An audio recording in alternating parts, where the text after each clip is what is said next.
Dabhoi railway સ્ટેશનનો મુખ્ય gate danger zone બન્યો છે। આ ગેટ અકસ્માતને આમંત્રણ આપતું હોય તેમ તંત્રની ઘોર બેદરકારી જોવા મળી રહી છે।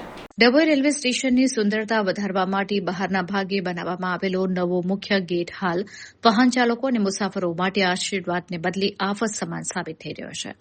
ગેટની ખામીયુક્ત ડિઝાઇનને કારણે અહીં અકસ્માતનો ગંભીર ભય ઉભો થયો છે, જેને લઈને સ્થાનિક રહીશો અને મુસાફરોમાં ભારે રોષ જોવા મળી રહ્યો છે।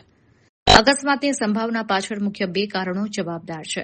મુખ્ય ગેટની બિલકુલ બાજુમાં આવેલી ઊંચી દિવાલને કારણે સ્ટેશનની અંદરથી બહાર નીકળતા વાહન ચાલકોને રોડની ડાબી કે જમણી બાજુથી આવતા અન્ય વાહનો બિલકુલ દેખાતા નથી, તેમજ ગેટની આસપાસ કે મુખ્ય રોડ પર વાહનોની ગતિ ધીમી પાડવા માટે કોઈ સ્પીડ બ્રેકર મૂકવામાં આવ્યા નથી, જેથી વાહનો પૂર ઝડપે દોડી રહ્યા છે। ડભોઈ રેલવે સ્ટેશન પરથી રોજ હજારો મુસાફરોની અવરજવર રહે છે। આ બ્લાઇન્ડ સ્પોટને કારણે વાહનો અચાનક સામસામે આવી જાય છે અને અવારનવાર નાના મોટા અકસ્માતો સર્જાય છે। તંત્ર દ્વારા ગેટ તો બનાવાયો, પણ મુસાફરોની સુરક્ષા ભૂલી જવાઈ છે।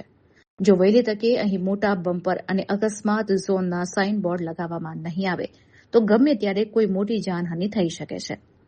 હવે જોવાનું એ રહ્યું કે કોઈ માસૂમ વ્યક્તિ આ નબળી વ્યવસ્થાનો ભોગ બને તે પહેલા રેલવે તંત્ર વહેલી તકે જાગીને આયોજનબદ્ધ પગલાં લેશે ખરું।